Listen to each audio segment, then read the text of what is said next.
Hello again, I'm John Terzak, and welcome back to The Seasoned Cook. Today, I'm going to answer the question of how I make my, what I call drunken fruit compote. This is another one of those continuing lessons in simple fresh fruit preparations that I love.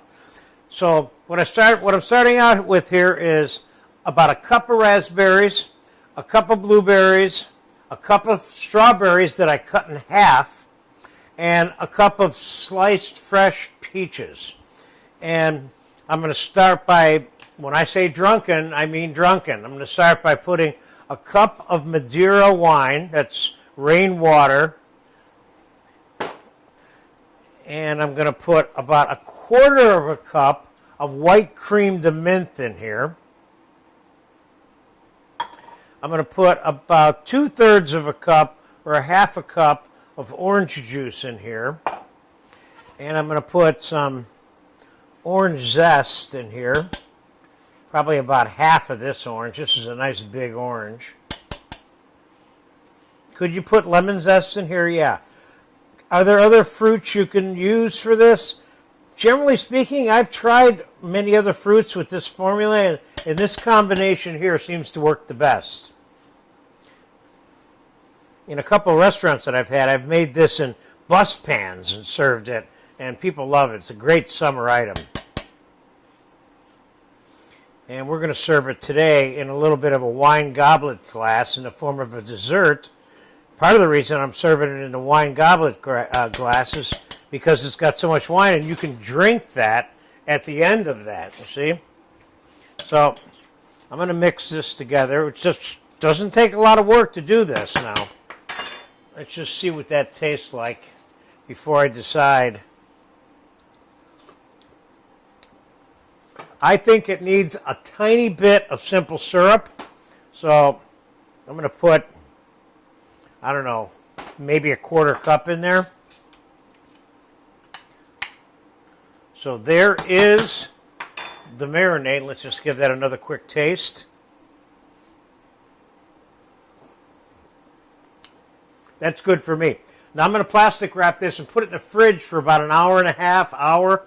You could eat it right now, but I don't recommend that you make this a day ahead because the strawberries tend to get discolored in the Madeira sitting overnight. But an hour, 2 hours, 3 hours, 4 hours, 5 hours ahead, no problem. So I'll be back in about an hour, and we'll put this together in a glass with some sweetened sour cream topping and a little bit of fresh mint and nutmeg. Okay, it's been about an hour. This drunken fruit compote's been laying around, and it's what I would call drunk right now, okay? So let's take it off, and we tasted it. It tasted good. I'm going to add a little pinch of vanilla to this just for fun. And let's give that a mix and taste that again.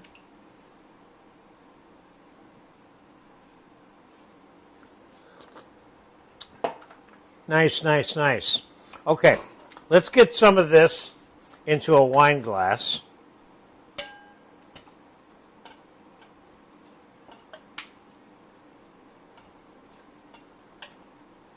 So I'm going to put this together as a individual dessert for you here too.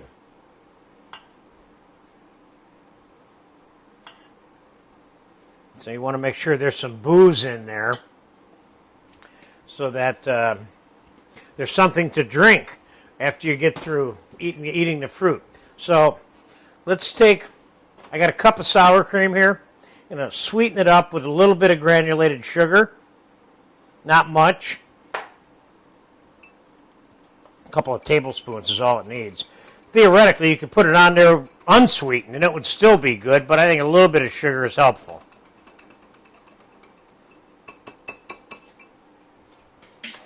Then let's put a dollop of this. Let's taste that real quick.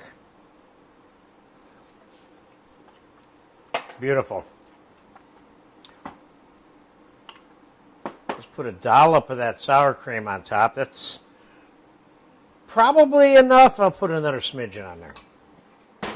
And let's take some fresh mint. Now, some people would argue, put a sprig of mint. And sprigs of mint are nice, But chiffonade of mint is, to me, a little bit more practical because it becomes part of the eating process, where sprig is kind of just there for beauty, if you will. I'm going to put a little bit of ground nutmeg on top of the sour cream, not much, and some of this mint chiffonade on the top. Would you want to serve a little plate of cookies on the side of this? You might want to.